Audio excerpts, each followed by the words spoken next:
ಹರೇ ರಾಮ. ಕರುಣರಸದ ಕೋಡಿ ವರಿವ ಕಟಾಕ್ಷದ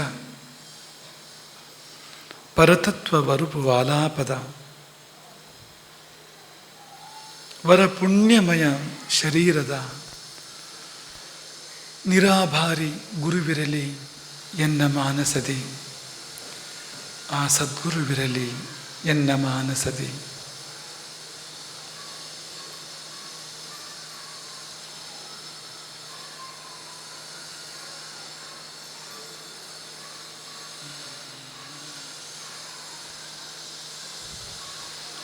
ಆಪದಾಮಪಹರ್ತಾರಂ ದಾತಾರಂ ಸರ್ವಸಂಪದಾಂ ಲೋಕಾಭಿರಾಮಂ ಶ್ರೀರಾಮಂ ಭೂಯೋ ಭೂಯೋ ನಮಾಮ್ಯಹಂ. ಗುರುಭ್ಯಶ್ಚ ಗ್ರಹೇಭ್ಯಶ್ಚ ಮಯಾ ಬದ್ಧೋಯಮಂಜಲಿಃ ಪ್ರಸನ್ನಮನಸಸ್ತೆ ಮೇ ಸತ್ಯಾಂ ಕುರ್ವಂತು ಭಾರತಿ.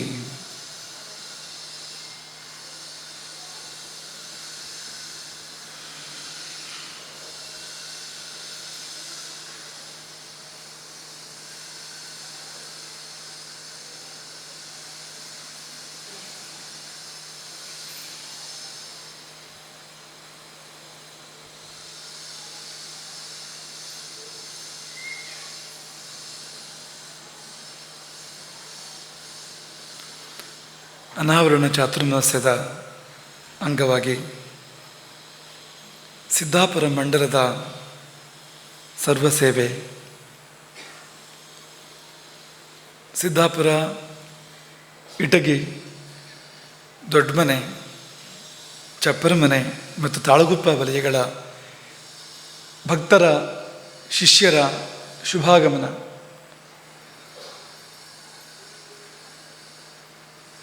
ನಿಮಗೆಲ್ಲರಿಗೂ ರಾಮದೇವರ ಪೂರ್ಣಾನುಗ್ರಹ ಇರಲಿ, ಗುರು ಪರಂಪರೆಯ ಪೂರ್ಣಾಶೀರ್ವಾದಗಳು ಇರಲಿ.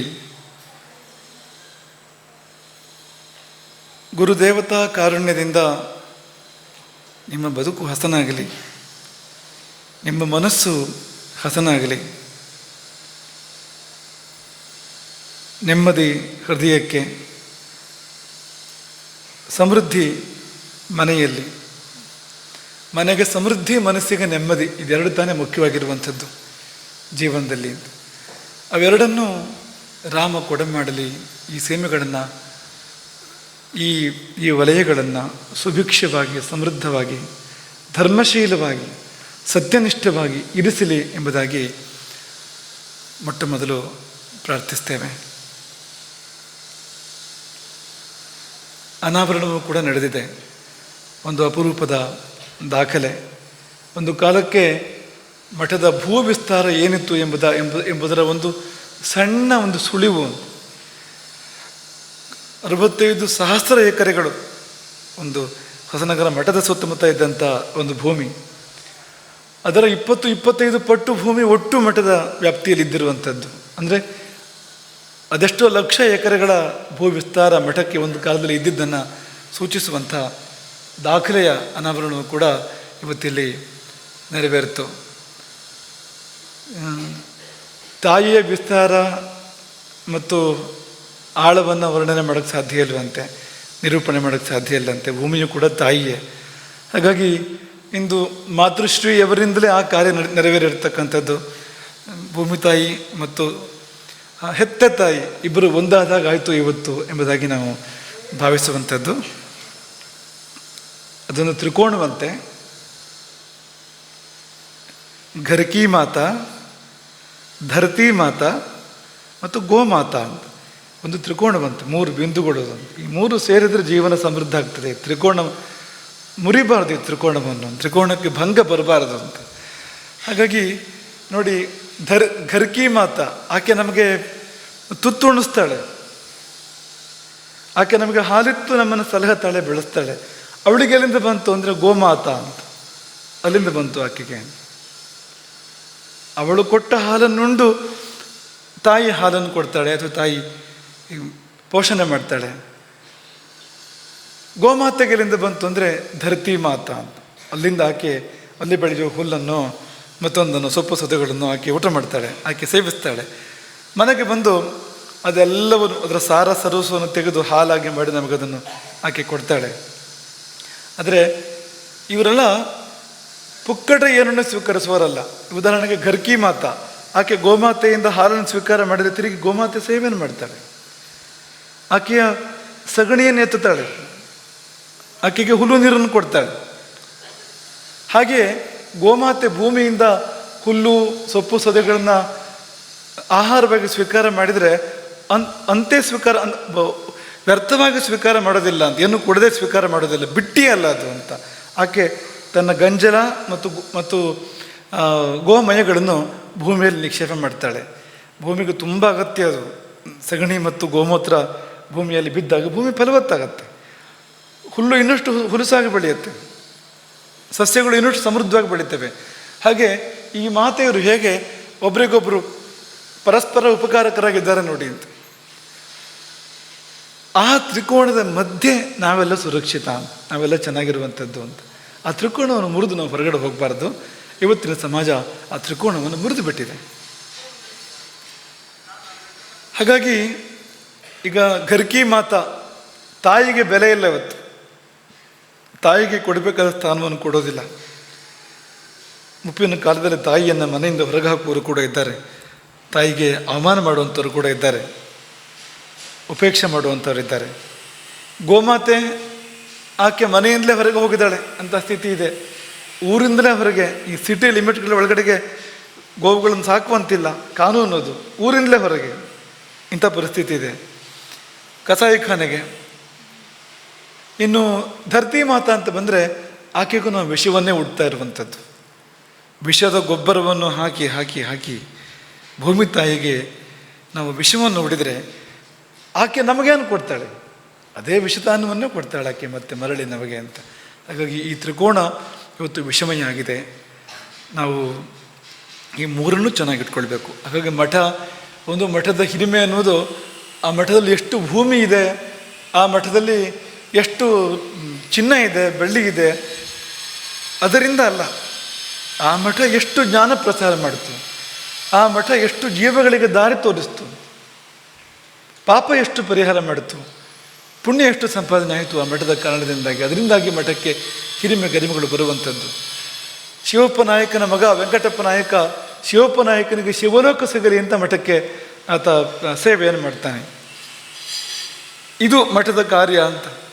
ಶಿವಲೋಕವನ್ನು ಕೊಡಿಸಿಕೊಡ್ಬೇಕು, ಶಿವನ ದಾರಿಯನ್ನು ತೋರಿಸಬೇಕು, ಅದು ಮಠದ ಹಿರಿಮೆ ಇರ್ತಕ್ಕಂಥದ್ದು. ಅದಾದಾಗ ಇದೆಲ್ಲ ತಾನಾಗಿ ಆಗುವಂಥದ್ದು, ತನ್ನಷ್ಟಕ್ಕೆ ಆಗುವಂಥದ್ದು. ಅದರಿಂದಾಗಿ ಪೀಠದಲ್ಲಿರುವಂಥವ್ರು ಹಿಗ್ಗಬಾರ್ದು, ಕುಗ್ಗಲೂಬಾರ್ದು. ಹಾಗಾಗಿ ಆ ಒಂದು ಸಮತೋಲನ ಕಾದ್ಕೊಳ್ಬೇಕಾಗ್ತದೆ, ಮನಸ್ಸಿನ ಸಮತೋಲನವನ್ನು. ಆದರೆ ಹಿಂದಿರುಗಿ ನೋಡಿದಾಗ ಒಂದು ಕಾಲದಲ್ಲಿ ರಾಜರುಗಳು ಈ ಧರ್ಮಪೀಠಗಳ ಸಲುವಾಗಿ ಇಷ್ಟೆಲ್ಲ ತ್ಯಾಗ ಮಾಡ್ತಾಯಿದ್ರು. ದೇವಸ್ಥಾನಗಳಿಗೆ, ಮಠಗಳಿಗೆ, ಧರ್ಮ ಕಾರ್ಯಗಳಿಗೆ ಎಂಥ ಸೇವೆಯನ್ನು ಅವರು ಮಾಡ್ತಾಯಿದ್ರು ಅಂತ ಎಣಿಸಿದರೆ ಆಶ್ಚರ್ಯ ಅಂತ ಅನಿಸ್ತದೆ ಅಂತ, ತುಂಬ ಆಶ್ಚರ್ಯ ಅಂತ ಅನಿಸ್ತದೆ ಅಂತ. ಇವತ್ತು ಕಾಲ ಬದಲಾಗಿದೆ, ಅಂಥ ಕಾಲ ಇಲ್ಲ ಇವತ್ತು ಕಾಲ ಹೇಗೆ ಬಂದಿದೆ ಅಂದರೆ, ಈಗ ಮಠಗಳಿಗೆ ಸರ್ಕಾರಗಳಿಂದ ಯಾವುದೇ ನೆರವಿರೋದಿಲ್ಲ, ಶಿಷ್ಯರಿಂದ ನಡೀತಕ್ಕಂಥದ್ದು. ಆದರೆ ನಡೆಸುವಾಗ ಸರ್ಕಾರಗಳು ತೊಂದರೆ ಕೊಡ್ತವೆ ಅಂತ, ನಿರಂತರವಾಗಿ ಬಾಧೆಯನ್ನು ಕೊಡ್ತವೆ, ಪ್ರತಿದಿನ ಹೊಸತೊಂದು ಕ್ಲೇಶವನ್ನು ಸೃಷ್ಟಿ ಮಾಡ್ತವೆ. ಅದು ಇವತ್ತಿನ ಕಾಲ ಇರತಕ್ಕಂಥದ್ದು. ಅದನ್ನು ಕಲಿಯುಗ ಅಂತ ಹೇಳ್ತಾರೆ. ಕಲಿಯುಗ ಇರುವಂಥದ್ದು ಹೀಗೆ ಅಂತ. ಇದರ ಮಧ್ಯೆ ಧರ್ಮ ಕಾರ್ಯ ಆಗಬೇಕಾಗಿರುವಂಥದ್ದು ಅಂತ. ಇಲ್ಲದಿದ್ದರೆ ಇದಿಷ್ಟೂ ಭೂಮಿಯನ್ನು ಸರ್ಕಾರ ಕಿತ್ತುಕೊಂಡು ಪರಭಾರ ಮಾಡಿರುವಂಥದ್ದು. ಒಂದು ಕಾಲದಲ್ಲಿ ಇದಿಷ್ಟೂ ಭೂಮಿಯನ್ನು ಅದು ರಾಜರುಗಳು ಕೊಡುವಾಗ ಸೂರ್ಯಚಂದ್ರರು ಇರುವವರೆಗೆ ಮಠಕ್ಕೆ ಅಂತ ಕೊಟ್ಟಿರುವಂಥದ್ದು.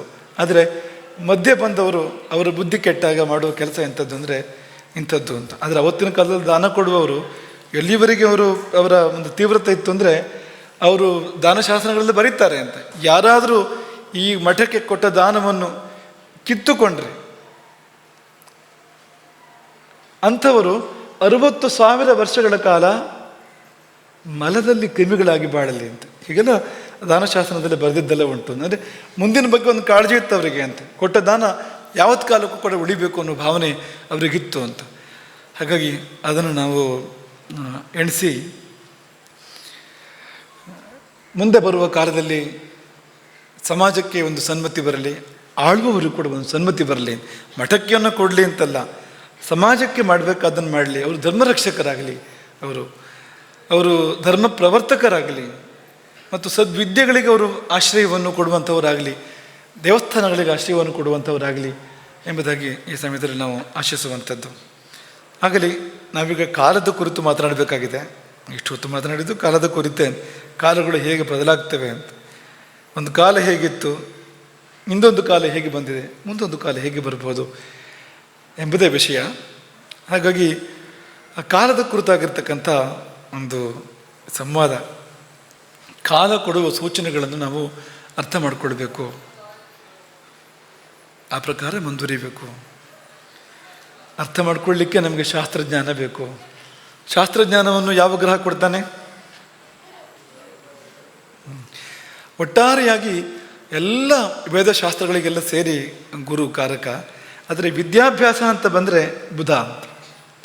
ಯಾವುದೇ ವಿದ್ಯಾಭ್ಯಾಸ ಅಂತ ಬಂತು ಅಂದರೆ, ಪಾಂಡಿತ್ಯ ಅಂತ ಬಂತು ಅಂದರೆ ಅದಕ್ಕೆ ಬುಧ ಕೂಡ ಕಾರಕನಾಗ್ತಾನೆ. ಕೆಲವು ಸಾರಿ ಈ ಗ್ರಹಗಳು 2-3 ಗ್ರಹಗಳು ಅದೇ ಫಲವನ್ನು ಕೊಡ್ತವೆ. ಅವರವರು ಕೊಡೋ ರೀತಿ ಬೇರೆ ಇರ್ತದೆ, ತುಂಬ ವ್ಯತ್ಯಾಸ ಇರ್ತದೆ. ಆದರೆ 2-3 ಗ್ರಹಗಳು ಅದೇ ರೀತಿಯ ಫಲ ಕೊಡೋದು ಉಂಟು, ಹತ್ರ ಇರುವಂಥದ್ದು ಉಂಟು. ಈ ರವಿ ಕುಜ ಹತ್ರದ ಫಲಗಳನ್ನು ಕೊಡ್ತಾರೆ. ಇಬ್ಬರು ಕ್ಷತ್ರಿಯರೇ, ಬುಧ ಗುರು ಅಷ್ಟು ಬಾರಿ ಹತ್ರದ ಫಲ ಕೊಡ್ತಾರೆ. ಗುರು ಕೂಡ ವಾಚಸ್ಪತಿ ಅಂತ ಕರೀತಾರೆ ಗುರುವನ್ನು. ಬುಧನಿಗೂ ವಾಕ್ಯನ ಕಾರಕತ್ವ ಇದೆ, ಸುವಚನ ಬುಧನಿಂದ ಬರುವಂಥದ್ದು. ಹಾಗೆ ಚಂದ್ರ ಶುಕ್ರ ಅನೇಕ ಫಲಗಳನ್ನು ಇಬ್ಬರು ಹತ್ರದಲ್ಲಿ ಕೊಡುವಂಥದ್ದು ಉಂಟು. ಆದರೆ ಅವರವರ ರೀತಿ ಬೇರೆ ಇರ್ತದೆ. ಅವರು ಕೊಟ್ಟಾಗ ಬೇರೆ ರೀತಿ ಕೊಡ್ತಾರೆ, ಇವರು ಕೊಟ್ಟಾಗ ಬೇರೆ ರೀತಿ ಕೊಡ್ತಾರೆ. ಸುಮ್ಮನೆ ಕೆಲವಾರು ಸಂಗತಿಗಳನ್ನು ಚಿಂತನೆ ಮಾಡೋಣ ಇವತ್ತು. ಯಾವ ಗ್ರಹಗಳು ಯಾವ ಬಗೆಯ ಫಲವನ್ನು ಕೊಡ್ತೇವೆ. ಒಂದು ಸಣ್ಣ ಕೋಷ್ಟಕ ನಿಮ್ಮ ಮುಂದೆ ಬರಲಿಕ್ಕಿದೆ ಈಗ. ಅದು ಊಟದ ಕೋಷ್ಟಕವೇ. ಅದು ಊಟಕ್ಕೂ ಗ್ರಹಗಳಿಗಿರುವ ಸಂಬಂಧ ಈಗಾಗಲೇ ಗೊತ್ತಿದೆ ನಿಮಗೆ ಅಲ್ವಾ? ಏನದು? ಊಟವೆಂಬುದು ಷಡ್ರಸೋಪೇತ. ಭೋಜನದಲ್ಲಿ ರಸಗಳು 6: ಮಧುರ, ಅಮ್ಲ, ಲವಣ, ತಿಕ್ತ, ಕಟು, ಕಷಾಯ ಅಂತ 6 ರಸಗಳು.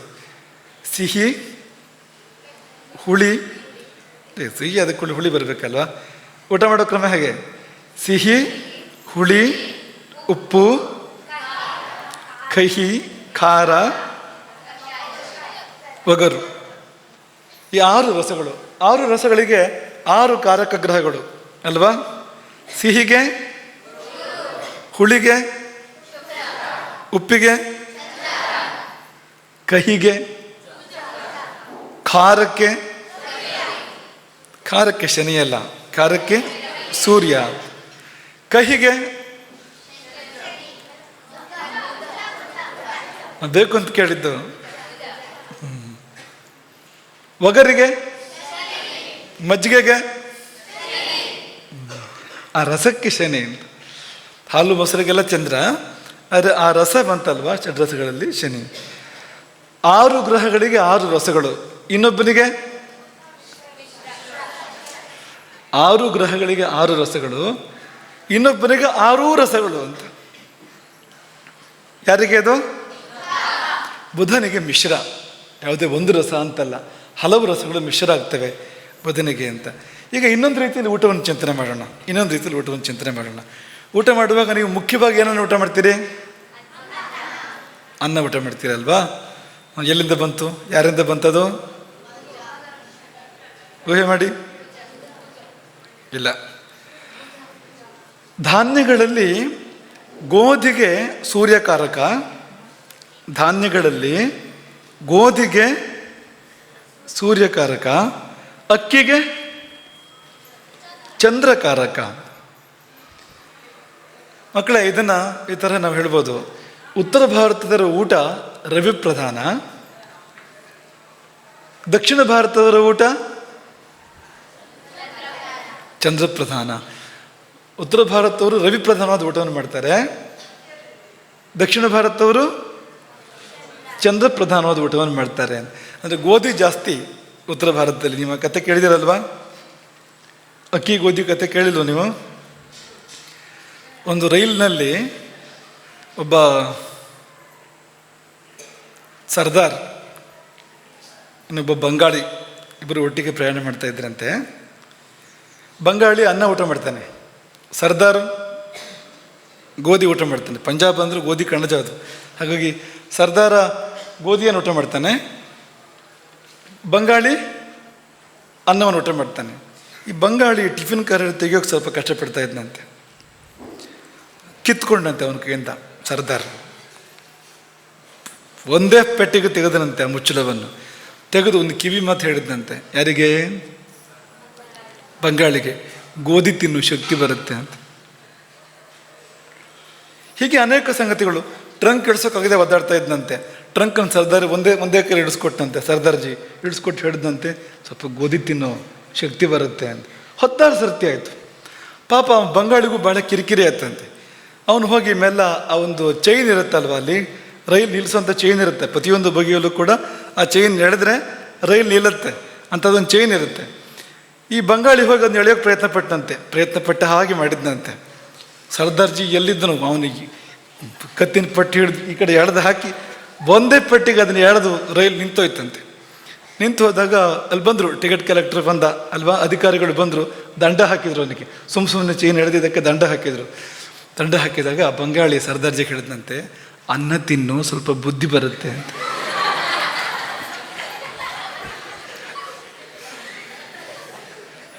ಗೋಧಿ ಮತ್ತು ಅಕ್ಕಿ ಹೀಗೆಲ್ಲ ಬಾಂಧವ್ಯ ಅವುಗಳಿದ್ದು ಅಂತ. ನಿಜಕ್ಕೂ ತುಂಬ ಬುದ್ಧಿ ಕೊಡೋಂಥ ಆಹಾರವೇ ಹೌದದು. ತಂಡೂಲ ಅಕ್ಕಿ ತುಂಬ ಶ್ರೇಷ್ಠವಾಗಿರುವಂಥ ಆಹಾರ ಅದು. ಆದರೆ ಅದನ್ನು ತುಂಬ ಪಾಲಿಷ್ ಮಾಡಬಾರ್ದು. ಪಾಲಿಷ್ ಮಾಡಿದರೆ ಸತ್ವ ಹೋಗುತ್ತೆ. ನಮ್ಮ ದೇಶದಲ್ಲಿ ಎಂಥ ಪರಿಸ್ಥಿತಿ ಇದೆ ಅಂದರೆ, ಅಕ್ಕಿಯನ್ನು ಪಾಲಿಷ್ ಮಾಡಿ ಆ ಬಂದ ತೌಡಿದೆಯಲ್ಲ ಅದನ್ನು ವಿದೇಶಕ್ಕೆ ರಫ್ತು ಮಾಡ್ತಾರೆ. ಉಳಿದ ನಿಸ್ಸತ್ವವಾಗಿರ್ತಕ್ಕಂಥ ಅಕ್ಕಿ ಇದೆಯಲ್ಲ ಅದನ್ನು ನಮಗೆಲ್ಲ ತಿನ್ನೋಕೆ ಕೊಡ್ತಾರೆ. ಇಂಥ ಪರಿಸ್ಥಿತಿ ಇದೆ. ಹಾಗಾಗಬಾರ್ದು. ಹಾಗಾಗಿ ಅತ್ಯಂತ ಕಡಿಮೆ ಪಾಲಿಶ್ ಇರಬೇಕು, ಯಾಕೆಂದರೆ ಬಹಿಸ್ಸಾರ ಅದು, ಅಕ್ಕಿ ಅದು. ಹೀಗೆ 2 ಪ್ರಧಾನ ಆಹಾರ ಪದಾರ್ಥಗಳು, ಗೋಧಿ ಮತ್ತು ಅಕ್ಕಿ. ಅದಕ್ಕೆ 2 ಪ್ರಧಾನ ಗ್ರಹಗಳು ಕಾರಕ, ಸೂರ್ಯ ಮತ್ತು ಚಂದ್ರ. ಊಟ ಮಾಡೋಕ್ಕೆ ನಿಮಗೆ ಅಕ್ಕಿ ಬೇಕು ಅಥವಾ ಗೋಧಿ ಬೇಕು. ಆಮೇಲೆ ಮತ್ತೇನು ಬೇಕು? ಬೇಳೆ ಬೇಕೋ ಬೇಡವಾ? ಬೇಳೆಯಿಂದ ತಾನೇ ಶಕ್ತಿ ಬರುತ್ತೆ. ತುಂಬ ಬೇಳೆಯಿಂದ ಅಂತ ಹೇಳ್ತಾರೆ. ಶಕ್ತಿನೂ ಬೇಕು, ಬುದ್ಧಿನೂ ಬೇಕು, ನೆನ್ಪಿಟ್ಕೊಳ್ಳಿ. ಈ ಬೇಳೆಗೆ 2 ಗ್ರಹಗಳು ಕಾರಕರು ಅಂತ ಇದೆ. ನಿಮ್ಮ ಮುಂದೆ ಕೋಷ್ಟಕ ಇದೆ. ತೊಗರಿ ಬೇಳೆಗೆ ಯಾರು? ಕುಜ. ಹೆಸರು ಬೇಳೆಗೆ ಆ 2ರಲ್ಲಿ ಈ ಕುಜ ಶುಭ ಗ್ರಹನೋ ಬುಧ ಶುಭ ಗ್ರಹನೋ? ಇಬ್ಬರಲ್ಲಿ ಬುಧ ಅಲ್ವಾ? ಹಾಗೆ ಅದು 2ರಲ್ಲಿ ಹೆಸರು ಸ್ವಲ್ಪ ಹೆಚ್ಚಿಗೆ ಶುಭ ಅಂತ. ತೊಗರಿಗಿಂತ ಹೆಸರು, ತೊಗರಿ ವರ್ಜ್ಯ ಅಂತಲ್ಲ, ಸರ್ವಥಾ ನಿಷಿದ್ಧ ಅಂತಲ್ಲ, ಆದರೆ ತೊಗರಿಗಿಂತ ಹೆಸರು ಶ್ರೇಷ್ಠವಾಗಿರುವಂಥದ್ದು. ಇನ್ನು ಮುಂದೆ ಗುರುವಿಗೆ ಕಡಲೆ, ಶುಕ್ರನಿಗೆ ಅವರೆ, ಶನಿಗೆ ಎಳ್ಳು. ಎಳ್ಳು ಯಾವ ಬಣ್ಣ ಇರುತ್ತೆ? ಶನಿಗೆ ಯಾವ ಬಣ್ಣ? ಕಪ್ಪು. ಬುಧನಿಗೆ ಯಾವ ಬಣ್ಣ? ಹಸಿರು ಬುಧನ ಬಣ್ಣ. ಹೆಸರು ಕಾಳು ಯಾವ ಬಣ್ಣ? ಹಸಿರು ಅಂತ. ಉದಾಹರಣೆ ಕೊಟ್ಟಿದ್ದು ನಿಮ್ಗೆ, ಹೇಗೆ ಹೋಗುತ್ತೆ ಇದು ಅಂತ. ರಾಹುಕೇತುಗಳಿಗೆ ಉದ್ದು ಮತ್ತು ಹುರುಳಿ ಅಂತ. ಹಾಗಾಗಿ ನೀವು ಉದ್ದು ತುಂಬ ತಿಂದರೆ ಹೆಚ್ಚಿಗೆ ರಾಹು ತಿಂದಾಗ ಆಗತ್ತೆ ಅಂತ ಗೊತ್ತಿರಬೇಕು ನಿಮ್ಗದು ಅಂತ. ಉದ್ದು ತುಂಬ ಶುಭ ಅಲ್ಲ ಅಂತ, ತಾಮಸ ಅದು ಉದ್ದು. ಮಾಷ ಮತ್ತು ಮಾಂಸ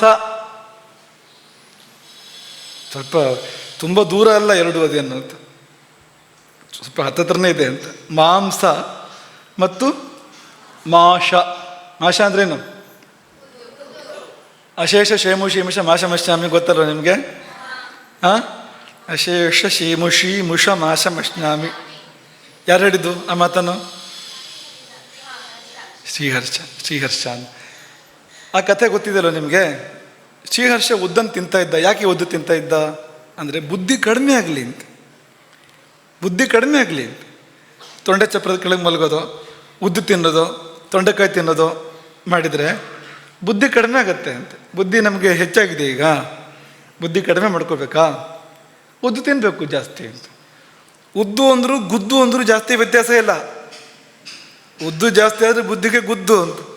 ಹಾಗೆ ಅದು ಅಂತ. ಹಾಗಾಗಿ ಒಂದು ಮಿತಿಯಲ್ಲಿ ಉದ್ದನ್ನು ಬೆಳೆಸಬೇಕು.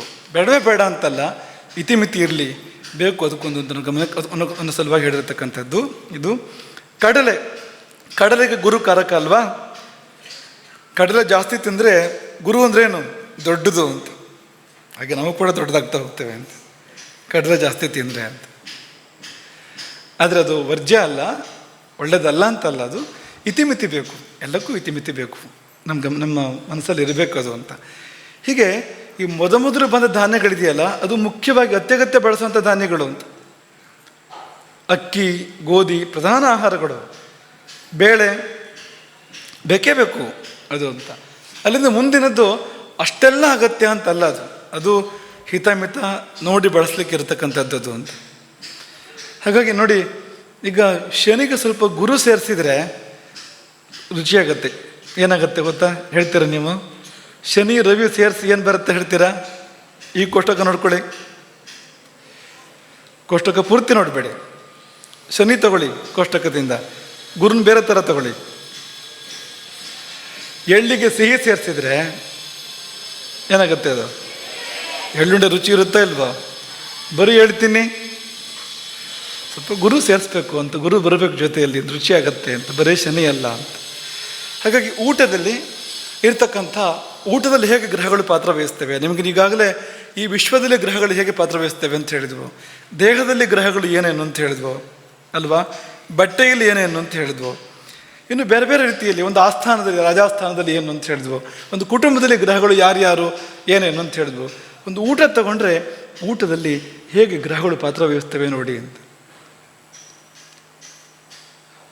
ಹಾಗಾಗಿ ಊಟ ಮಾಡುವಾಗ ನೀವು ಇವತ್ತು ಡಿಸ್ಕಸ್ ಮಾಡ್ಬೋದು, ಸಂಜೆಗೋ ನಾಳೆಗೋ ಊಟ ಮಾಡುವಾಗ ಸ್ವಲ್ಪ ಕುಜ ಜಾಸ್ತಿ ಆಯಿತು ಅಂತ ಹೇಳ್ಬೋದು ನೀವು ಅಂತ ಅಲ್ವಾ? ಬೇಡ ಸ್ವಲ್ಪ ಜಾಸ್ತಿ ಆಯಿತು ಅಂತ ಹೇಳೋದಕ್ಕೆ ಹಾಗೆ ಹೇಳ್ಬೋದು ಅಂತ.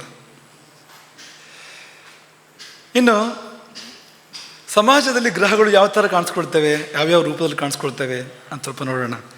ನಿಮಗೆ ಗೆಸ್ ಮಾಡೋಕ್ಕಾದ್ರೆ ಗೆಸ್ ಮಾಡಿ, ಇಲ್ದಿದ್ರೆ ನಾವು ಹೇಳ್ತೀವಿ ನಿಮಗೆ. ಈಗ ರಾಜರ ಕಾಲ ಅಲ್ಲ, ಆ ಜಾಗದಲ್ಲಿ ಯಾರು ಇರ್ತಾರೆ ಬೇರೆ ಅಂತ ಅಂದ್ಕೊಳ್ಳಿ. ನೀವು ರಾಜ ಅಂತ ಅಂದ್ಕೊಳ್ಳಿ, ಯಾವ ಗ್ರಹದಿಂದ ಬರುತ್ತದು? ಕೃಷಿಕ ಯಾವ ಗ್ರಹದಿಂದ ಬರ್ಬೋದು? ಶನಿಯಿಂದಲೂ ಬರುತ್ತೆ. ಚಂದ್ರ ಶನಿಯಿಂದಲೂ ಬರುತ್ತೆ, ತಪ್ಪಲ್ಲ. ಶನಿಗೂ ಕಾರಕತ್ವ ಇದೆ ಕೃಷಿಯದ್ದು. ಚಂದ್ರನಿಂದ. ವೈದ್ಯ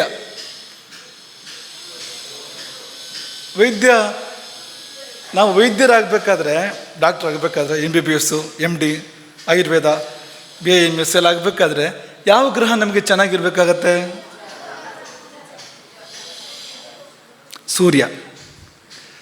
ಸೂರ್ಯನಿಂದ ಬರುವಂಥದ್ದು. ಸೂರ್ಯ ನಿಮ್ಗೆ ಹೇಳಿದ್ವು ಅಲ್ವಾ, ನಮ್ಮ ಶ್ರೀಶನ ಉದಾಹರಣೆ ಕೊಟ್ಟಿದ್ದು ಮನೆ ನಿಮಗೆ ಅಲ್ವಾ? ಕತ್ತಿಯಿಂದ ಬೆರಳು ಕತ್ತರಿಸೋಯ್ತು, ಬೆರಳು ಸ್ವಲ್ಪ ಏಟಾಯಿತು ಬೆರಳಿಗೆ. ಯಾರದು? ಕತ್ತಿ ಯಾರು? ಕುಜ. ರಕ್ತ ಬಂತು, ಚಂದ್ರನೇ ರಕ್ತ ಅಂತ. ಆಮೇಲೆ ಅದಕ್ಕೆ ಔಷಧಿ ಹಚ್ಚಲಾಯಿತು, ಸೂರ್ಯ ಅಂತ ಹೇಳಿದ್ವಿ. ಟ್ರೀಟ್ಮೆಂಟು, ಡಾಕ್ಟ್ರು ಇದೆಲ್ಲ ಸೂರ್ಯ ಅಂತ. ಬಟ್ಟೆ ಸುತ್ತಿದ್ರು, ಶುಕ್ರ. ವಸ್ತ್ರಕಾರಕ ಶುಕ್ರ. ಹಾಗೆ ವೈದ್ಯಕಾರಕ ಸೂರ್ಯ ಅಂತ. ಮೀನುಗಾರ ಯಾವ ಗ್ರಹದಿಂದ ಬರ್ಬೋದು? ಮೀನು ಎಲ್ಲಿರುತ್ತೆ? ಚಂದ್ರನಿಂದ ಚಿಂತನೆ ಮಾಡಬೇಕು. ನೀರಿನಿಂದ ಬರ್ತಕ್ಕಂಥ ಎಲ್ಲ ವಸ್ತುಗಳು, ನೀರಿನಿಂದ ಬರೋಂಥ ವಸ್ತುಗಳು ಉದಾಹರಣೆ ಕೊಡ್ತಾರೆ ಯಾವುದಾದ್ರೂ? ನೀರಲ್ಲಿ ಉತ್ಪತ್ತಿ ಆಗುವಂಥದ್ದು ಕಮಲ. ವ್ಯಾಪಾರ ಮಾಡೋಕ್ಕೆ ಬರಬೇಕು ಅಂಥದ್ದು ಮುತ್ತು. ಹವಳ ನೀರಿಂದಲೇ ಬರುವಂಥದ್ದು, ಸಮುದ್ರದಿಂದ ಬರುವಂಥದ್ದು. ಯಾರಾದರೂ ಹವಳದ ವ್ಯಾಪಾರ ಮಾಡ್ತಾನೆ, ಹವಳದ ಉದ್ಯೋಗ ಮಾಡ್ತಾನೆ ಅಂದರೆ ಚಂದ್ರನ ಪಾತ್ರ ಇದೆ ಅಂತ ಅರ್ಥ ಅಲ್ಲಿ ಅಂತ. ಸೈನಿಕ ಯಾವ ಗ್ರಹ ಉದ್ಯೋಗವನ್ನು ಕೊಟ್ಟರೆ ಅವನು ಸೈನಿಕನಾಗ್ತಾನೆ ಹೇಳ್ತೀರಾ? ಯಾರು ಹೇಳಿದ್ರಿ ನೀವಿಲ್ಲಿ? ಕುಜ ಸರಿ ಇದೆ. ಕುಜನಿಂದ ಸೈನಿಕ. ಅಡುಗೆ ಭಟ್ರು ಯಾವ ಗ್ರಹ ಕೊಡ್ತಾನೆ ಆ ಉದ್ಯೋಗವನ್ನು? ಅಡುಗೆ ಭಟ್ರು ಯಾವುದ್ರ ಜೊತೆ ಕೆಲಸ ಮಾಡಬೇಕಾಗುತ್ತೆ? ಮುಖ್ಯವಾಗಿ ಬೆಂಕಿ ಅಲ್ವಾ? ಬೆಂಕಿ ಕುಜ. ಗಣಿತಜ್ಞ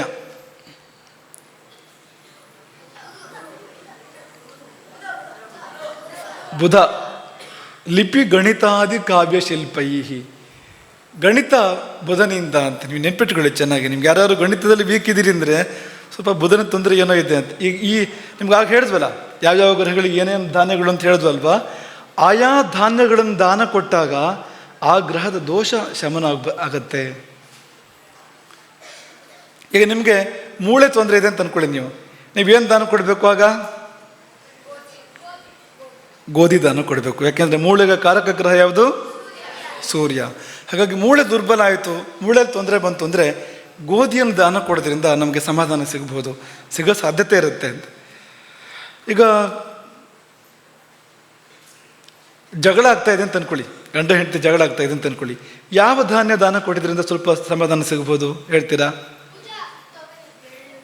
ಕುಜ ಸರಿ ಇದೆ. ಕುಜನ ಧಾನ್ಯ ಯಾವುದು? ತೊಗರಿ ಧಾನ್ಯ ಕೊಡೋದ್ರಿಂದ ಪರಿಹಾರ ಆಗುತ್ತೆ. ಅದು ಗ್ರಹಣ ಸಮಯದಲ್ಲಿ ಈ ಉದ್ದು ದಾನ ಕೊಡೋದು, ಹುರುಳಿ ದಾನ ಕೊಡೋದೆಲ್ಲ ಇರುತ್ತೆ, ನೋಡಿದ್ದೀರ ನೀವು? ಗ್ರಹಣ ರಾಹುವಿಂದ ಆದರೆ ಉದ್ದನ ದಾನ ಕೊಡ್ತಾರೆ, ಕೇತುವಿಂದ ಆದರೆ ಹುರುಳಿಯಿಂದ ದಾನ ಕೊಡ್ತಾರೆ. ಗ್ರಹಣ ದೋಷ ನಮಗೆ ಬರೋದಾದರೆ ಇದನ್ನು ದಾನ ಕೊಡೋದು ಉಂಟು ಅಂತ. ಇನ್ನು ಶನಿ ಕಾಟ ಇದ್ದರೆ ಯಾವ ದಾನ ಕೊಡ್ಬೋದು? ಎಳ್ಳು. ಯಾಕೆ ಹೇಳೋದು ಅಂದರೆ ಈ ಧಾನ್ಯಗಳನ್ನು ದಾನ ಮಾಡೋದ್ರಿಂದ ಆ ಗ್ರಹಗಳ ದೋಷ ಪರಿಹಾರ ಆಗೋದುಂಟು ಅಂತ ಮಧ್ಯೆ ನೆನಪು ಮಾಡಿಕೊಟ್ಟು ನಿಮಗೆ ಅದನ್ನು ಅಂತ. ಪುರೋಹಿತ ಯಾವ ಗ್ರಹದಿಂದ ಬರುವಂಥದ್ದು? ಗುರುವಿಂದ ಮಾತ್ರ ಬರುವಂಥದ್ದು ಅಂತ. ಧರ್ಮಕರ್ಮಗಳ ಮೂಲಕ ಜೀವನ ಆಗತ್ತೆ ಅಂದರೆ ಅದು ಗುರುಗ್ರಹದಿಂದ ಬಂದಿದೆ ಅಂತ ಅರ್ಥ. ಅದು ಶಿಕ್ಷಕ ಕೂಲಿ ಯಾವ ಗ್ರಹದಿಂದ ಬರುತ್ತೆ? ಹೌದು, ಶ್ರಮ ವಧ ಭಾರ ನೀಚ ಶಿಲ್ಪೈಹಿ. ಶನಿಯಿಂದ ಬರುವ ಉದ್ಯೋಗ ಹೇಗಿರುತ್ತೆ ಅಂದರೆ ತುಂಬ ಶ್ರಮ ಮಾಡುವಂಥದ್ದು, ಭಾರ ಎತ್ತುವಂಥದ್ದು. ಆಮೇಲೆ ನೀಚ ಶಿಲ್ಪ ಅಂದರೆ ಈ ತುಂಬ ಸೂಕ್ಷ್ಮ ಕುಸುರ ಕೆತ್ತನ ಅಲ್ಲ, ಈ ಕಂಬ ಮಾಡೋವಂಥದ್ದು, ಕಲ್ಲಿನ ಕಂಬಗಳು ಅಥವಾ ಕಲ್ಲಿನ ಗೋಡೆನೋ ಎಲ್ಲ ಮಾಡ್ತಾರಲ್ವ, ಅಥವಾ ಫೌಂಡೇಶನಿಗೆ ಕಲ್ಲಬೇಕು ಅಂಥ ಕಲ್ಲಿನ ಕೆಲಸಗಳು ನೀಚ ಶಿಲ್ಪ, ತುಂಬ ಸೂಕ್ಷ್ಮವಾದ ಕೆತ್ತನ ಎಲ್ಲ ರಫ್ ಆಗಿರುವಂಥದ್ದು ಅಂತ ಅಂದ್ಕೊಳ್ಳಿ ನೀವು. ಅದೆಲ್ಲ ಶನಿಯಿಂದ ಬರುವಂಥದ್ದು. ಕಟುಕನ ಕೆಲಸ ಯಾರಿಂದ ಬರ್ಬೋದು? ಶ್ರಮ ವಧ ಭಾರ ನೀಚ ಶಿಲ್ಪೈ. ವಧೆ ಉದ್ಯೋಗ ಆಗತ್ತೆ ಅಂದರೆ ಶನಿಯಿಂದ ಬಂತು ಉದ್ಯೋಗ ಅಂತ ಅರ್ಥ ಅದಕ್ಕೆ ಅಂತ. ಕಸಾಯಿಖಾನೆಗಳಲ್ಲಿ ಕಟುಕರು ಇರ್ತಾರಲ್ವ, ಆ ಉದ್ಯೋಗ ಶನಿಯಿಂದ ಬರುವಂಥದ್ದು ಅಂತ. ಎಷ್ಟು ಕೆಟ್ಟವನಲ್ವ ಶನಿ? ಅಲ್ಲ, ನಮ್ಮ ಕರ್ಮದಿಂದ ಬಂದಿರೋಂಥದ್ದು. ಅದು ಶನಿ ತೋರಿಸ್ತಾನೆ ನಮ್ಮ ಕರ್ಮವನ್ನು. ಶನಿ ಕೊಟ್ಟಿದ್ದಲ್ಲ, ಅದು ನಮ್ಮ ಪೂರ್ವ ಕರ್ಮ ಕಾರಣ. ಅದಕ್ಕೆ ಕಾಲ ಕರ್ಮಗಳನ್ನು ನೋಡುವ ಭಾಷೆ ನಾವು ಹೇಳಿದ್ವಲ್ಲ, ಕಾಲ ಕರ್ಮಗಳನ್ನ ಅರ್ಥ ಮಾಡ್ಕೊಳ್ತಕ್ಕಂಥ ಪರಿಭಾಷೆ ಇದು ಅಂತ. ನಮ್ಮ ಕರ್ಮನ ಅರ್ಥ ಮಾಡಿಸ್ತಾನೆ ಶನಿ ನಮಗೆ ಅಷ್ಟೇ. ಲಿಪಿಕಾರ ಬುಧ ಲಿಪಿಕಾರ. ಚಾಂಬಗರು ಕೆಲಸ ಬಂದರೆ, ಬರವಣಿಗೆ ಕೆಲಸ ಬಂದರೆ ಬುಧನಿಂದ ಬರುತ್ತೆ ಅದು. ಜ್ಯೋತಿಷಿ ಬುಧ. ಅವರಿಬ್ಬರು ಹತ್ರ ಇರ್ತಾರೆ, ಬುಧ ಮತ್ತು ಗುರು. ಬುಧನಿಂದ ಬರಬೇಕದು ಅಂತ. ಇನ್ನು ಸ್ವನೆಗಾರ ಚಿನ್ನ ಮತ್ತು ರತ್ನಗಳ ಕೆಲಸ ಮಾಡ್ತಾನೆ,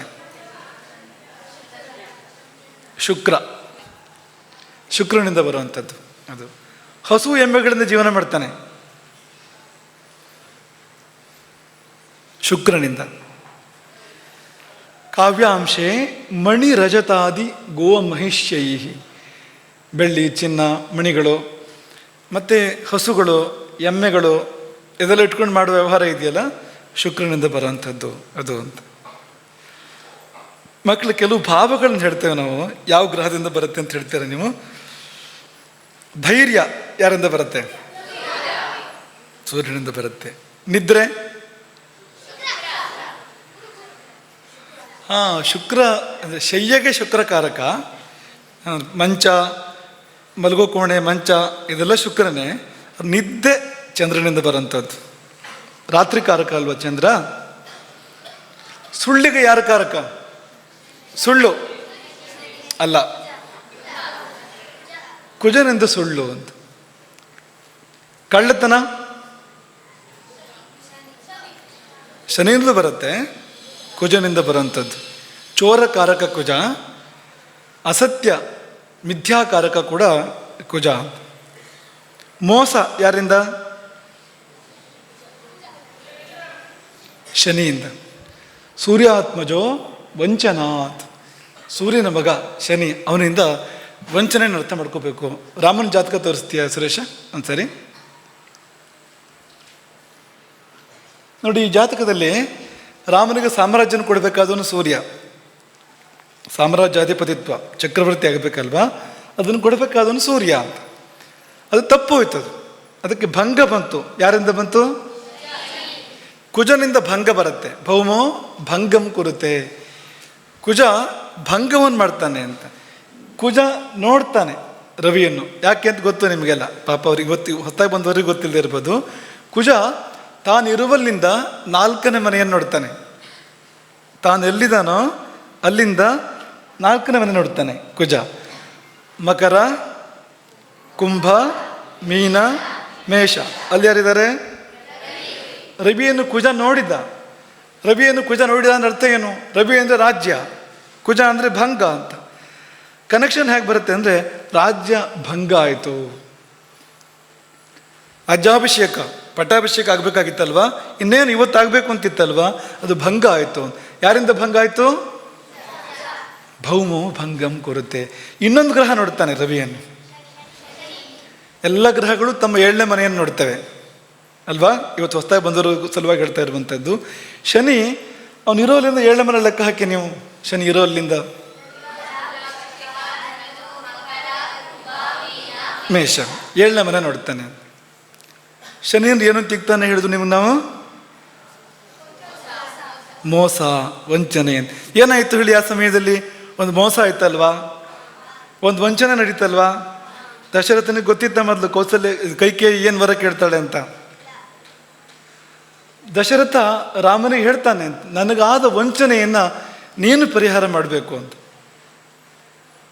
ಯಾವ ವಂಚನಾತು ಮಯಾ ಲಬ್ಧ ಅಂತ, ವಂಚನೆ ನನಗಾಯಿತು ಅಂತ ದಶರಥನ ಹೇಳ್ಕೊಳ್ತಾನೆ ಅಂತ. ಸೂರ್ಯಾತ್ಮಜೋ ವಂಚನ ಅಂತ. ಕೈಕೇಯಿ ಹೇಗೆ ತಗೊಂಡು ಹೋಗ್ತಾಳೆ ಅಂದರೆ, ದಶರಥನಿಗೆ ಮೊದಲು ಏನು ವಿಷಯ ಅಂತ ಹೇಳೋದಿಲ್ಲ, 2 ವರ ಕೇಳಿದ್ನೆಲ್ಲ ಕೊಡ್ತೀಯೋ ಇಲ್ವೋ ಅಂತ ಅಷ್ಟೇ. ಕೊಡ್ತೀನಿ ಅಂದರೆ ಸಮಾಧಾನ ಇಲ್ಲ, ಭಾಷೆ ಕೊಡು ಮತ್ತೆ ಇನ್ನೊಂದು ಸರಿ, ಆಣೆ ಮಾಡು, ರಾಮನ ಮೇಲೆ ಆಣೆ ಮಾಡು. ಏನದು? ವಂಚನೆ ಅಂತ, ಮೋಸ ಅದು ಅಂತ. ಆಮೇಲೆ ಹೇಳೋದು ಅಂತ. ರಾಮ ಪಟ್ಟಾಭಿಷೇಕಕ್ಕೋಸ್ಕರ ಬರ್ತಾನೆ. ಪಟ್ಟಾಭಿಷೇಕಕ್ಕೋಸ್ಕರ ಬಂದಾಗ ದಶರಥನಿಗೆ ಹೇಳೋಕ್ಕೆ ಬಾಯಿ ಇಲ್ಲ. ನಿನಗೆ ರಾಜ್ಯ ಇಲ್ಲ, ವನವಾಸ, ಕಾಡಿಗೆ ಹೋಗು ಅಂತ ಹೇಳಿದಕ್ಕೆ ಬಾಯಿ ಇಲ್ಲ. ತಲೆ ತೆಗೆಸಿ ಕೂತ್ಕೊಂಡ್ಬಿಡ್ತಾನೆ ದಶರಥ, ಮಾತಿಲ್ಲ. ಆಗ ರಾಮ ಕೈಕೇಯಿಯಲ್ಲೇ ಕೇಳಬೇಕಾಗತ್ತೆ ಏನು ವಿಷಯ ಅಂತ. ಕೈಕೇಯಿ ಹೇಳೋಕ್ಕಿಂತ ಮುಂಚೆ ಮತ್ತೆ ರಾಮನ ಕೈಯಿಂದ ಭಾಷೆ ತಗೊಳ್ತಾಳೆ, ಮಾತು ತಗೊಳ್ತಾಳೆ. ನೀ ಮಾತು ಕೊಡು ನೀನು, ಆಮೇಲೆ ಹೇಳ್ತೀನಿ. ದಶರಥ ನನಗೆ ಕೊಟ್ಟು ವರಗಳಿದೆ 2, ಅದು ನಡೆಸಬೇಕಾಗಿದೆ, ನೀನು ನಡೆಸ್ಬೇಕು, ಅದನ್ನು ನಡೆಸ್ತೀನಿ, ಮಾತು ಕೊಡು ನಾನು. ರಾಮಂಗೆ ಬೇಜಾರಾಗುತ್ತೆ ಆ ಸಮಯದಲ್ಲಿ. ಆಗ ರಾಮ ಒಂದು ಮಾತನ್ನು ಹೇಳ್ತಾನೆ, ವಿದ್ಧಿಮಾಂ ಋಷಿಭಿಸ್ತುಲ್ಯಂ, ನನ್ನನ್ನು ಋಷಿಗಳಿಗೆ ಸಮಾನ ಅಂತ ತಿಳ್ಕೊ ನೀನು ಅಂತ. ರಾಮ ಅಂದರೆ ಋಷಿ ಇದ್ದ ಹಾಗೆ ಅಂತ. ಋಷಿ ಸುಳ್ಳಾಡೋದು ಉಂಟ, ಋಷಿ ಮಾತಿಗೆ ತಪ್ಪೋದು ಉಂಟ. ರಾಮ ಎಂದೂ ಮಾತಿಗೆ ತಪ್ಪುವಂಥವನಲ್ಲ ಅಂತ. ನನ್ನ ಮೇಲೆ ಶಂಕೆ ಮಾಡಬೇಡ ನೀನು ಅಂತ. ವಂಚನೆ ಇದು ಅಂತ. ಸೂರ್ಯಾತ್ಮಜೋ ವಂಚನ ಅಂತ. ಹಾಗಾಗಿ ಅನ್ವಯ ಆಗೋದು ಹೀಗೆ ಇದೆಲ್ಲ ಅಂತ ನಾವು ನೋಡ್ಬೇಕದನ್ನು ಅಂತ. ರವಿ ಅಂದರೆ ರಾಜ್ಯ, ರವಿಗೆ ಕುಜನ ಸಂಬಂಧ ಬಂತು. ಕುಜ ಅಂದರೆ ಭಂಗ ಅಂತ. ಓ, ರಾಜ್ಯ ಭಂಗ ಯೋಗ ಇದೆ. ಕೈಗೆ ಬಂದ ರಾಜ್ಯ ಬಾಯಿಗಿಲ್ಲ ಅಂತ ಆಗುತ್ತೆ ಒಂದು ಸಂದರ್ಭದಲ್ಲಿ. ಶಾಶ್ವತ ಅಲ್ಲ ಅದು, ಒಂದು ಸಂದರ್ಭದಲ್ಲಿ. ಯಾಕೆಂದರೆ ಸೂರ್ಯ ಪರಮೋಚ್ಚ, ಅವನು ಕೊಟ್ಟೆ ಕೊಡ್ತಾನೆ ಆ ಫಲವನ್ನು. ಆದರೆ ಒಂದು ಸಾರಿ ಭಂಗ ಆಗಲಿಕ್ಕೆ ಏನು ಕಾರಣ ಅಂದರೆ ಈ ಪಾಪಗ್ರಹಗಳ ದೃಷ್ಟಿ. ಲಗ್ನ ಅಂತ ಬರ್ಕೊಂಡಿದೆ ನೋಡಿ ಒಂದು ರಾಶಿಯಲ್ಲಿ, ಅಲ್ಲಿ ಹೌದಾ, ಅಲ್ಲಿಂದ 4ನೇ ಮನೆ ತಾಯಿ ಅಂತ ಲೆಕ್ಕ ಹಾಕಿ. ಲಗ್ನದಿಂದ 4ನೇ ಮನೆ. ಲಗ್ನ ಯಾವುದು? ಕರ್ಕಾಟಕ ಲಗ್ನ. ಕರ್ಕಾಟಕ, ಸಿಂಹ, ಕನ್ಯಾ, ತುಲಾ. 4ನೇ ಮನೆ ಅಂದರೆ ತಾಯಿ ಅಂತ. ವಂಚನೆ ಯಾರಿಂದ ಆಯಿತು ರಾಮನಿಗೆ? ತಾಯಿಯಿಂದ ಆಯಿತು ವಂಚನೆ. ತಾಯಿ ಶನಿಯಂತ ವರ್ತಿಸಿದಳು ಅಂತ ಹೇಳ್ಬೋದು ನಾವು. ಆ ಮನೇಲಿ ಶನಿ ಬಂದಿದ್ರಿಂದ ಹಾಗಂತ ಕೌಸಲ್ಯಗೆ ಅನ್ವಯ ಆಗುವಂಥದ್ದಲ್ಲ. ಕೌಸಲ್ಯಗೂ ಕೂಡ ಶನಿ ಅನ್ವಯ ಆಗ್ತಾನೆ. ಕೌಸಲ್ಯಗೆ ಶನಿ ಹೇಗೆ ಅನ್ವಯ ಆಗ್ತಾನೆ ಹೇಳ್ತೀರಾ? 4ನೇ ಮನೆಯಲ್ಲಿ ಶನಿ ಇದ್ದಾನೆ. 4ನೇ ಮನೆ ಅಂದರೆ ತಾಯಿ. ಶನಿಯನ್ನು ಅಪ್ಲೈ ಮಾಡಿ ಕೌಸಲ್ಯಗೆ ನೋಡೋಣ, ಹೇಗೆ ಅಪ್ಲೈ ಮಾಡ್ತೀರಿ? ದುಃಖ ತುಂಬ ಆಯಿತು ಕೌಸಲ್ಯಗೆ. ಇನ್ನೊಂದು ಥರ ಇದೆ, ಇನ್ನೊಂದು ದಾರಿ ಇದೆ ಅನ್ವಯ ಮಾಡೋದಕ್ಕೆ, ಇನ್ನೊಂದು ರೀತಿ ಇದೆ. ಅನ್ವಯ ಮಾಡೋಕ್ಕೆ ಪ್ರಯತ್ನ ಮಾಡ್ತೀರಾ? ಗ್ರಹಗಳಲ್ಲಿ ಯಾರಿಗೇನು ವಯಸ್ಸು? ಗ್ರಹಗಳಲ್ಲಿ ಮುದುಕ ಯಾರು? ವೃದ್ಧಾಪ್ಯ ಯಾರಿಗಿದೆ? ರಾಮನ ತಾಯಿಗೆ ತುಂಬ ವಯಸ್ಸಾಗಿತ್ತು, ವೃದ್ಧೆ ರಾಮನ ತಾಯಿ. ಯಾವಾಗ? ರಾಮನ ಜನ್ಮ ಆಗುವಾಗಲೇ ಅವಳು ವೃದ್ಧೆ ಅಂತ ಲೆಕ್ಕ, ಕೌಸಲ್ಯ ಅಂತ. ವೃದ್ಧಾವಸ್ಥೆಯಲ್ಲಿ ರಾಮ ಹುಟ್ಟಿದ್ದು ಆಕೆಗೆ ಅಂತ. ಶನಿಯಿಂದ ಗೊತ್ತಾಗತ್ತೆ ನಮಗದು ಅಂತ. ಇವೆಲ್ಲ ಉದಾಹರಣೆಗಳು ಅಂತ. ನಿಮಗೆ ನಿನ್ನೆ ತಾನೇ ಹೇಳಿದ್ವು, ಸೀತಾ ಪರಿತ್ಯಾಗ ಆಯ್ತಲ್ವಾ ರಾಮನ ಜೀವನದಲ್ಲಿ. ಸೀತಾರಾಮರು ಬೇರೆ ಆಗಬೇಕಾದ ಸಂದರ್ಭ ಬಂತಲ್ವಾ. ತತ್ವತಃ ಅಲ್ಲದೆ ಇದ್ರು, ನಿಜವಾಗಿ ಅಂತಲ್ಲದೆ ಇದ್ರು, ಭೌತಿಕವಾಗಿ ವ್ಯಾವಹಾರಿಕವಾಗಿ ಅವರಿಬ್ಬರು ಬೇರೆ ಆಗಬೇಕಾಯ್ತಲ್ವಾ. ಆ ಬೇರೆ ಮಾಡೋದು ಯಾರು? ಕುಜ. ಎಲ್ಲಿದ್ದಾನೆ? ರಾಮನ ಲಗ್ನದಿಂದ. ರಾಮನ ಲಗ್ನ ಅಂದರೆ ಕರ್ಕಾಟಕ ಅಲ್ವಾ. ಎಷ್ಟನೇ ಮನೆ ಅದು? 7ನೇ ಮನೆ ಅಂದರೆ ಯಾರು? ಪತ್ನಿ ಅಲ್ವಾ. 7ನೇ ಮನೆ ಅಂದರೆ ಪತ್ನಿಯನ್ನು 7ನೇ ಮನೆ ಅಂತ ಚಿಂತನೆ ಮಾಡಬೇಕು. ಅಲ್ಲಿ ಕುಜ ಬಂದಿದ್ದರಿಂದ ಅವರಿಬ್ಬರು ಬೇರೆ ಆಗಬೇಕಾದ ಪ್ರಮೇಯಗಳು ಬಂದವು, ದೂರ ಆಗಬೇಕಾದ ಪ್ರಮೇಯಗಳು ಬಂದವು, ತ್ಯಾಗ ಮಾಡಬೇಕಾಯ್ತು ರಾಮ ಪತ್ನಿಯನ್ನು. ಹೀಗೆ ಅವುಗಳ ಕಾರಕತ್ವ ಇರುತ್ತೆ ಅಂತ. ಆಗಲಿ, ನಾವೀಗ ಮುಂದುವರಿಸೋಣ. ಕರುಣೆಗೆ ಯಾವ ಗ್ರಹ ಕಾರಕ ಆಗ್ಬೋದು? ಸರಿ ಇದೆ, ಗುರು ಅಂತ. ವಿವಾಹಕ್ಕೆ ಕಾರಕ ಯಾರು? ಶುಕ್ರ. ಶುಕ್ರನೇ ಕೊಡಬೇಕು ವಿವಾಹವನ್ನು. ಒಂದು ನೆನ್ಪಿಟ್ಕೊಳ್ಳಿ, ಶುಕ್ರನಿಂದಲೂ ಕಾಮವನ್ನು ಚಿಂತನೆ ಮಾಡ್ಬೋದು, ಕುಜನಿಂದಲೂ ಕಾಮವನ್ನು ಚಿಂತನೆ ಮಾಡ್ಬೋದು. ಶುಕ್ರನಿಂದ ಬರುವ ಕಾಮ ಸತ್ಕಾಮ, ಅದು ಧರ್ಮದ ಚೌಕಟ್ಟಿನ ಒಳಗೆ ಬರುವಂಥ ಕಾಮ. ಕೃಷ್ಣನ ಮಾತು ನೆನಪಿದೆ ಅಲ್ವಾ? ಧರ್ಮಾವಿರುದ್ಧೋ ಭೂತೇಶು ಕಾಮೋಸ್ಮಿ ಭರತರ್ಷಭ. ಯಾವ ಕಾಮ ಧರ್ಮಕ್ಕೆ ವಿರುದ್ಧವಲ್ವೋ ಅದು ನಾನು ಅಂತ ತಿಳ್ಕೊ ಅಂತ, ಅದು ಭಗವತ್ ಸ್ವರೂಪ ಅಂತ. ಅಂಥ ಕಾಮ ಶುಕ್ರನಿಂದ ಚಿಂತನೆ ಮಾಡ್ತಕ್ಕಂಥದ್ದು. ಕುಜನದ್ದು ಧರ್ಮ ವಿರುದ್ಧವಾದ ಕಾಮ, ಪರಕಾಮಿನಿ ರತಿ, ಪರಸ್ತ್ರೀಯರಲ್ಲಿ ಆಸಕ್ತಿ. ಈಗ ರಾವಣನ ಕಾಮ ಇದೆಯಲ್ಲ, ಅದು ಕುಜನಿಂದ ಬರುವಂಥದ್ದು, ಅದು ಪರಸತಿಯಲ್ಲಿ ಆಸಕ್ತಿ ಅಂತ. ರಾಮನದ್ದಾದರೆ ಶುಕ್ರನಿಂದ ಬರುವಂಥದ್ದು, ಧರ್ಮ ಸಮ್ಮತ, ಅದು ಧರ್ಮದ ಚೌಕಟ್ಟಿಗೆ ಒಳಪಟ್ಟಿರ್ತಕ್ಕಂಥದ್ದು. ಹಾಗಾಗಿ ವಿವಾಹಕ್ಕೆ ಶುಕ್ರ ಕಾರಕ ಅಂತ. ಧರ್ಮಸಮ್ಮತವಾಗಿರ್ತಕ್ಕಂಥ ಕಾಮನೆಗಳಿಗೆ ಶುಕ್ರ ಕಾರಕ ಅಂತ. ಒಂದು ಉದ್ದ ಪಟ್ಟಿ ಇದೆ, ಇದಿಷ್ಟಕ್ಕೂ ಶುಕ್ರನೇ ಅಂತೆ. ಸಂಪದ್ವಾಹನ ವಸ್ತ್ರಭೂಷಣ ನಿಧಿದ್ರವ್ಯಾಣಿ. ಬಿಡಿಸಿ ಹೇಳ್ಬೇಕಾ? ಸಂಪತ್ತು ಶುಕ್ರನಿಂದ, ವಾಹನ ಶುಕ್ರನಿಂದ, ವಸ್ತ್ರ ಶುಕ್ರನಿಂದ, ಆಭರಣಗಳು ಶುಕ್ರನಿಂದ, ನಿಧಿ ಅಂದರೆ ಸಂಪತ್ತೇ ದೊಡ್ಡ ಪ್ರಮಾಣದಲ್ಲಿ ಸಿಕ್ಕಿದರೆ ಒಂದು ವೇಳೆ ಶುಕ್ರನಿಂದ, ಸಂಗೀತ, ನೃತ್ಯ, ಗೀತ, ವಾದ್ಯ ಮೂರು ಶುಕ್ರನಿಂದ. ತೌರ್ಯ ತಿರ್ಕಂಬಂದು ಕರೀತಾರೆ. ನೃತ್ಯ, ಗೀತ, ವಾದ್ಯ ಈ ಮೂರು ಕೂಡ ಶುಕ್ರನಿಂದ. ಮೃತ್ಯು ಯಾರಿಂದ?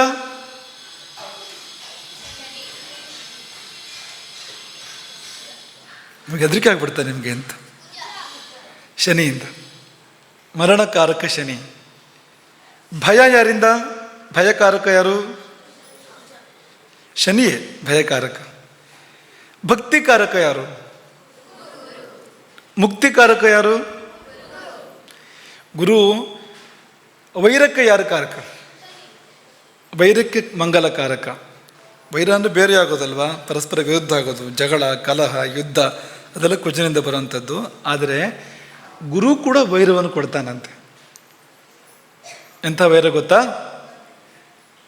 ಗುರು ಕೂಡ ವೈರ ಎಂಥದ್ದು ಗೊತ್ತಾ? ಊಹೆ ಮಾಡಿ. ಗುರು ದಶೆ ಇದ್ದಾಗ ಗುರು ಚೆನ್ನಾಗಿದ್ದರೆ ವೈರ ಬರುತ್ತಂತೆ. ಯಾರ ಜೊತೆಗೆ ಅಂದರೆ ವೈರಂ ವಿಧರ್ಮಾಶ್ರಿತೈಹಿ.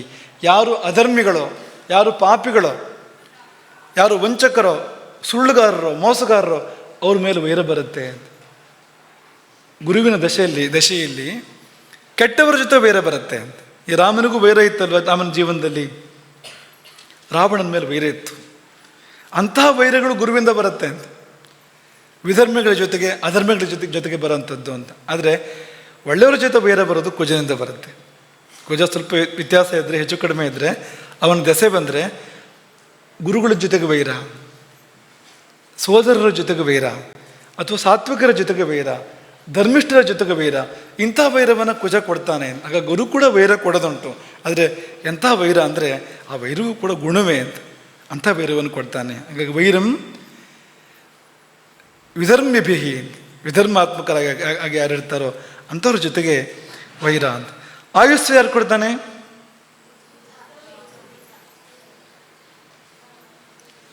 ಯಾರು ಮೃತ್ಯುವನ್ನು ಕೊಡ್ತಾನೋ ಅವನೇ ಆಯುಸ್ಸನ್ನು ಕೊಡ್ತಾನೆ. ಆಯುಸ್ಸಿಗೆ ಶನಿಕಾರಕ ಅಂತ. ಮೃತ್ಯುವನ್ನು ಕೊಡುವವನೇ ಆಯುಸ್ಸನ್ನು ಕೊಡಬೇಕು. ಎರಡು ಬೇರೆ ಆಗೋಕ್ಕೆ ಸಾಧ್ಯ ಇಲ್ಲ, ಎರಡು ಒಟ್ಟಿಗೆ ಇರಬೇಕು. ಅದು ಸುಮ್ಮನೆ ತಮಾಷೆ ಕೇಳ್ತೀವಿ. ಆಳುಗಳ ಕೈಯಿಂದ ಬಯಸ್ಕೊಳ್ಳೋದು, ಹೆಂಡತಿ ಕೈಯಲ್ಲಿ ಬಯಸ್ಕೊಳ್ಳೋದು, ಮಕ್ಕಳ ಕೈಯಲ್ಲಿ ಬಯಸ್ಕೊಳ್ಳೋದು, ಯಾವ ಗ್ರಹ ಕೊಡ್ಬೋದು ಇದನ್ನು?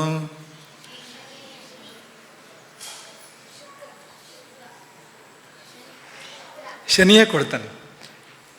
ಶನಿ ದೋಷಗ್ರಸ್ತನಾಗಿದ್ದರೆ ಅವನ ದೆಸೆ ಬಂದಾಗ ನಮಗಿಂತ ಕೆಳಗಿನವರು ನಮ್ಮ ಆಳುಗಳ ಕೈಯಲ್ಲಿ ಬಯಸ್ಕೊಳ್ಳೋ ಯೋಗ ಬರುತ್ತೆ, ಹೆಂಡತಿ ಕೈಯಲ್ಲಿ ಚೆನ್ನಾಗಿ ಬಯಸ್ಕೊಳ್ಳೋ ಯೋಗ ಬರುತ್ತೆ. ಮಕ್ಕಳು ಬೈತಾರೆ ತಂದೆ ತಾಯಿಗೆ ಎಷ್ಟು ಬಾರಿ. ಅದು ಅಂಥ ಸಂದರ್ಭಗಳು ಬಂತು ಅಂದರೆ ಶನಿ ಏನೋ ಕರಾಮತ್ತಿದೆ ಅಂತಲೇ ಅರ್ಥ ಅದಕ್ಕೆ ಅಂತ. ಅಮಲು ಯಾರಿಂದ?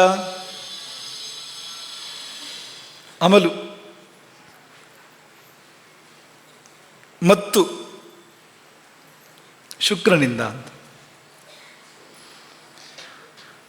ಹಾಸ್ಯ ಯಾರಿಂದ?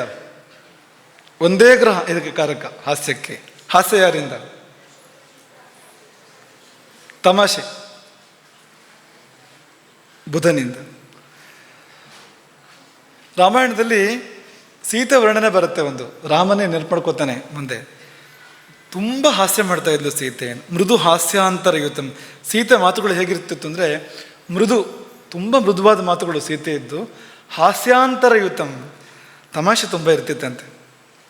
ಸೀತೆಯ ಅಪಹರಣ ಆದ ನಂತರ ಒಂದು ಕಲ್ಲನ್ನು ತೋರಿಸ್ತಾನೆ ರಾಮ ಲಕ್ಷ್ಮಣನಿಗೆ. ಶಿಲಾತಲ ಅಂದರೆ ವಿಶಾಲವಾದ ಕಲ್ಲು, ಕೂತ್ಕೊಂಡು ಮಾತಾಡ್ಬೋದು, ಆ ಥರ ತುಂಬ ಆಸನ ಆಗ್ಬೋದು ಅಂತ ಒಂದು ಶಿಲಾತಲ ಅಂತ, ಸಮತಲವಾದ ಕಲ್ಲು ಅಂತ.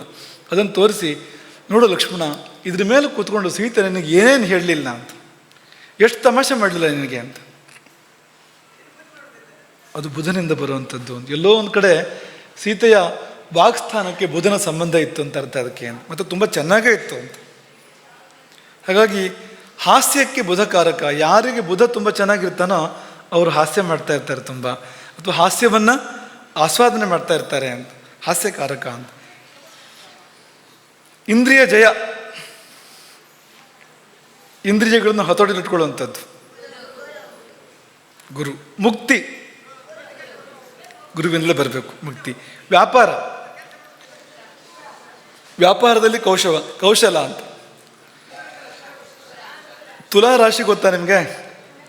ತುಲಾ ಅಂದರೆ ಏನು? ತುಲಾ ಅಂದರೆ ತಕ್ಕಡಿ ಅಂತ. ಆ ರಾಶಿಗೆ ಯಾರು ಅಧಿಪತಿ? ಶುಕ್ರ ಅಧಿಪತಿ. ತುಲಾ ರಾಶಿಗೆ ಶುಕ್ರ ಅಧಿಪತಿ. ಯಾರದು ಜೋರಾಗಿ ಹೇಳಿದ್ದು? ಸರಿ ಇದೆ ಅಂತ. ಬಂಧನ ಯಾರಿಂದ ಬರುತ್ತೆ? ಕಾರಾಗೃಹ, ಜೈಲುವಾಸ ಯಾರಿಂದ ಬರುತ್ತೆ? ಶನಿಯಿಂದಲೇ ಬರುವಂಥದ್ದು. ಅಪವಾದ ಯಾರಿಂದ ಬರುತ್ತೆ? ಶನಿಯಿಂದ ಬರುವಂಥದ್ದು. ಕೀರ್ತಿ ಯಾರಿಂದ? ಚಂದ್ರನಿಂದ. ಕೀರ್ತಿಯನ್ನು ಕೊಡುವವನು ಚಂದ್ರ. ಈ ಶುಭಗ್ರಹಗಳಲ್ಲಿ ಈ ಥರ ಒಂದು ಕೆಲವು ಶುಭಗಳನ್ನು ಕೆಲವು ಗ್ರಹಗಳು ಕೊಡ್ತಾರೆ. ಜ್ಞಾನ ಯಾರಿಂದ? ಆಚಾರ ಯಾರಿಂದ? ಸದಾಚಾರ. ದುರಾಚಾರ ಮಾಡೋದಿಲ್ಲ, ಸದಾಚಾರ ಮಾಡ್ತಾನೆ ಒಬ್ಬ. ಯಾರಿಂದ ಬರುತ್ತದೋ? ಗುರುವಿಂದ ಬರುತ್ತೆ. ವೃದ್ಧಿಕ್ಷಯ, ಒಂದ್ಸಾರಿ ಮೇಲೆ ಒಂದ್ಸಾರಿ ಕೆಳಗೆ. ಯಾರಿಂದ ಬರುತ್ತದೋ? ಒಂದ್ಸಾರಿ ಹೀಗೆ, ಒಂದ್ಸಾರಿ ಹೀಗೆ. ನಾವಿನ್ನೂ ತಲೆ ಬಡಿಸ್ಬೇಕು, ತಲೆ ಖರ್ಚು ಮಾಡಬೇಕು ನೀವು. ವೃದ್ಧಿಕ್ಷಯ ಯಾರಿಗಿದೆ? ಯಾವ ಗ್ರಹಕ್ಕಿದೆ ಹೇಳಿ? ಮತ್ತೆ ಚಂದ್ರನಿಂದ ಬರುವಂಥದ್ದು. ಮಕ್ಕಳೇ, ಇದೊಂದು ಉದಾಹರಣೆ ಹೇಳಿ ಪೂರ್ತಿ ಮಾಡೋಣ. ಈ ಕರ್ಕಾಟಕ ಲಗ್ನ ರಾಮನದ್ದಲ್ವಾ? ರಾಮನ ಲಗ್ನ ಕರ್ಕಾಟಕ, ರಾಶಿ ಕೂಡ ಕರ್ಕಾಟಕವೇ ರಾಮನದ್ದು. ಚಂದ್ರ ಎಲ್ಲಿದ್ದಾನೆ ರಾಶಿ ಅದು ಅವರದ್ದದು. ಚಂದ್ರ ಎಲ್ಲಿದ್ದಾನೆ ಕರ್ಕಾಟಕ ರಾಶಿಯಲ್ಲಿದ್ದಾನೆ. ಆಗ ರಾಮನದು ಕರ್ಕ ರಾಶಿ, ಲಗ್ನವೂ ಕೂಡ ಕರ್ಕ ಲಗ್ನವೇ.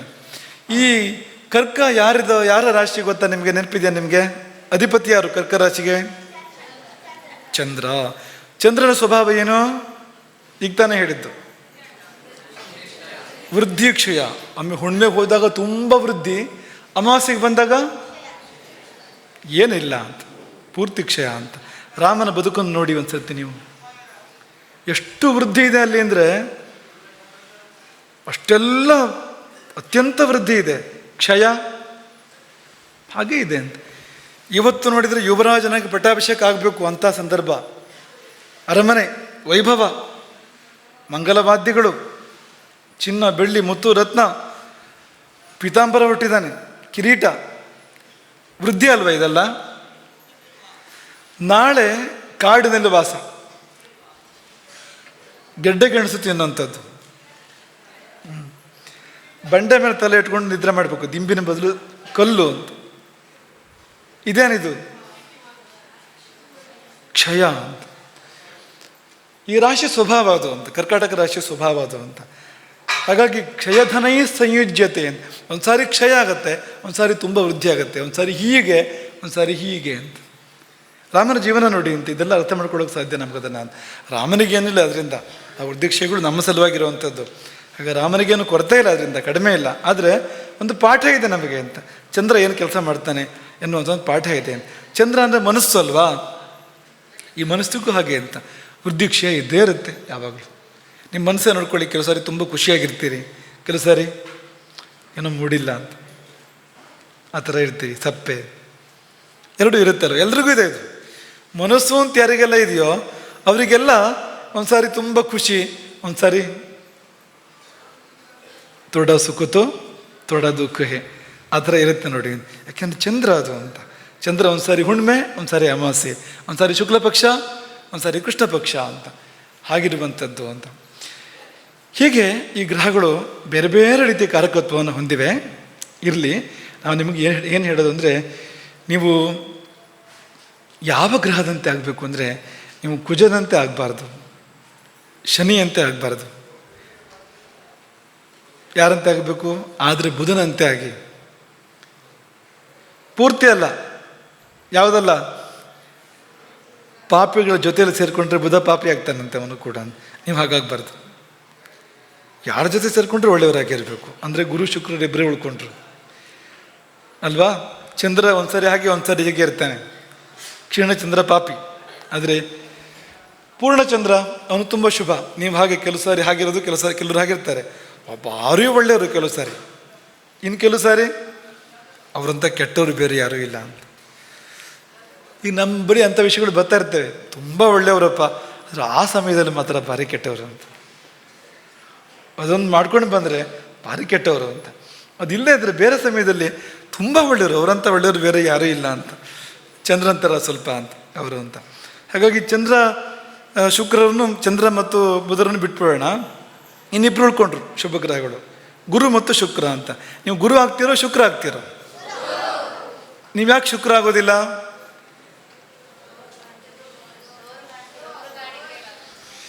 ಶುಕ್ರನಿಗಿಂತ ಗುರು ಇನ್ನೂ ತುಂಬ ಶುಭ ಅಂತ.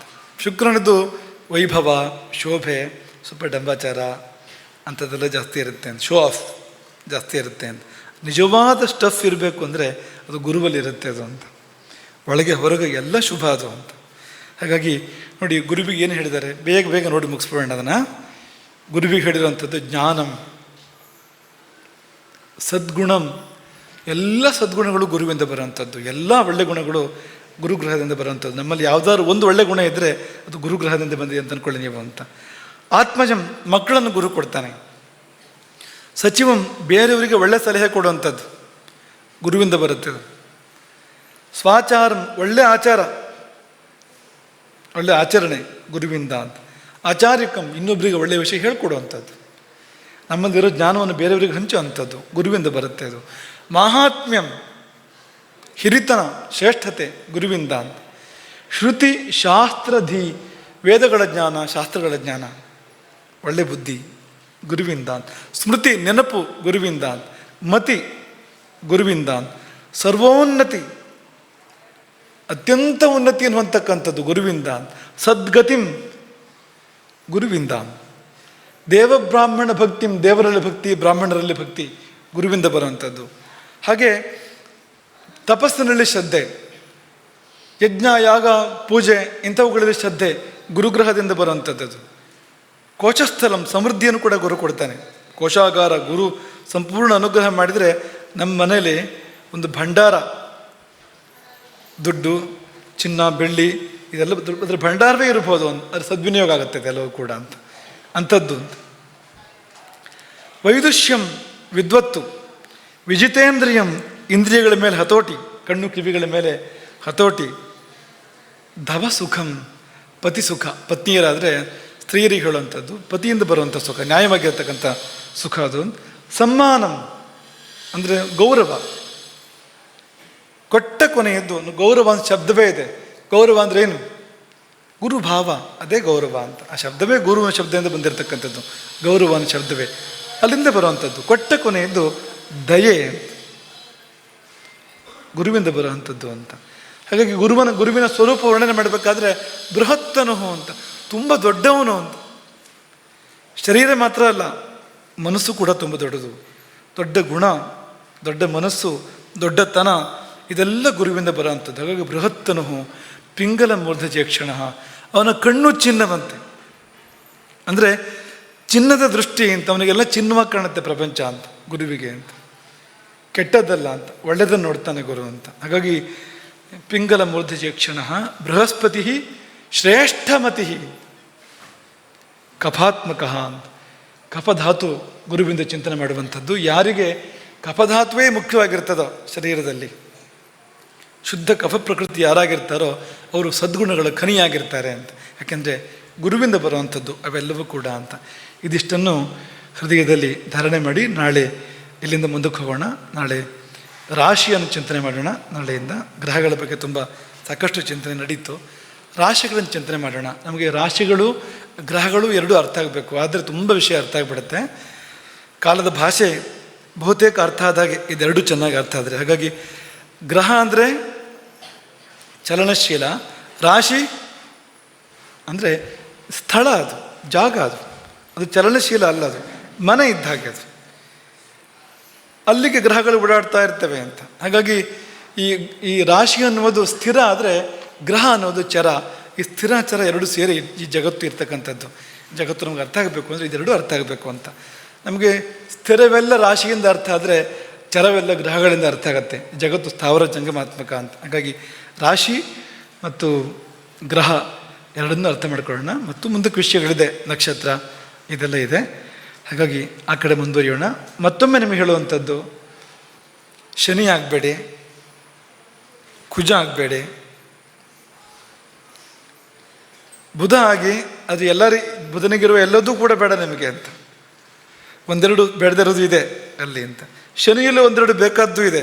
ಸ್ಥಿರತೆ ಶನಿಯಿಂದ ಬರುವಂಥದ್ದು, ವೈರಾಗ್ಯ ಶನಿಯಿಂದ ಬರುವಂಥದ್ದು, ವೈರಾಗ್ಯ ಕಾರಕವನು ಅಂತ ಇದೆ ಅಂಥ ಸಂಗತಿಗಳು ಅಂತ. ಹಾಗಾಗಿ ನೀವು ಚಂದ್ರ ಆಗಿ ತುಂಬ ಗುಣಗಳಿದೆ ಚಂದ್ರನಲ್ಲಿ, ಆದರೆ ವೃದ್ಧಿಕ್ಷಯ ಬೇಡ. ಶುಕ್ರ ಆಗಿ ಅನೇಕ ಗುಣಗಳಿದೆ, ಆದರೆ ಶುಕ್ರ ಅಂದರೆ ಭೋಗಲಾಲಸೆ ಅಂತ. ಶುಕ್ರ ಅಂದರೆ ಸೌಭಾಗ್ಯ, ಗುರು ಅಂದರೆ ಅದರ ಆಚೆಗಿರ್ತಕ್ಕಂಥದ್ದು, ಸೌಭಾಗ್ಯವನ್ನು ಮೀರಿರ್ತಕ್ಕಂಥ ಸುಖ ಅದು ಅಂತ.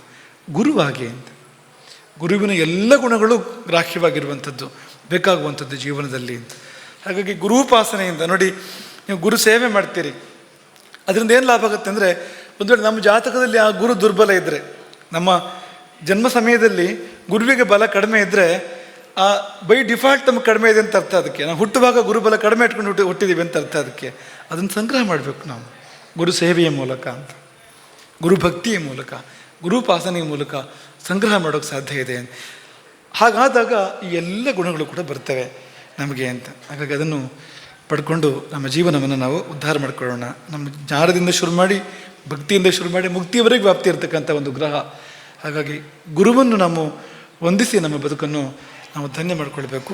ಇದಿಷ್ಟು ಸಂಗತಿಗಳನ್ನು ನಮ್ಮೆಲ್ಲರ ಜೊತೆಯಲ್ಲಿ ಹಂಚಿಕೊಂಡು ಮತ್ತೊಮ್ಮೆ ಇಂದು ಯಾವ್ಯಾವ ವಲಯಗಳ ಸೇವೆ ನಡೆದಿದೆಯೋ ಆ ವಲಯಗಳಿಗೆ ಗುರು ಕೃಪೆಯನ್ನು, ಗುರು ಕಾರುಣ್ಯವನ್ನು, ಅದರಿಂದ ಬರ್ತಕ್ಕಂಥ ಎಲ್ಲ ಶುಭವನ್ನು ಕೂಡ ಈ ಸಮಯದಲ್ಲಿ ಹಾರೈಸ್ತೇವೆ. ನೀವಂತೂ ಗುರು ಕುಲದಲ್ಲೇ ಇರೋವಂಥವ್ರು ಮಕ್ಕಳು, ನಿಮಗೆ ಯೋಗವೇ ಯೋಗ. ಯಾಕೆಂದರೆ ಗುರುವಿನೊಳಗೆ ಮುಳುಗಿರ್ತೀರಿ ನೀವು ಅಂತ. ತಗೋಬೇಕು ಅಂತ, ಗುರುವಿನಿಂದ ತಗೋಬೇಕು, ಅದನ್ನು ತಗೋಬೇಕು. ಹಾಗಾಗಲಿ, ಎಲ್ಲರಿಗೂ ಗುರು ಕಾರುಣ್ಯದ ಸಿದ್ಧಿಯಾಗಲಿ ಎಂಬುದಾಗಿ ಆಶಿಸ್ತೇವೆ. ಎಲ್ಲರಿಗೂ ಶ್ರೇಯಸ್ಸಾಗಲಿ ಅಂತ ತಪ್ಪಣೆ ಆಗ್ತದೆ. ಹರೇ ರಾಮ. ಗೋಕರ್ಣ ಮಂಡಲಾಧೀಶ್ವರ ಶ್ರೀಮದ್ ಜಗದ್ಗುರು ಶಂಕರಾಚಾರ್ಯ ಶ್ರೀಮದ್ ರಾಘವೇಶ್ವರ ಭಾರತೀ ಸ್ವಾಮಿ ಮಹಾರಾಜ್ ಕಿ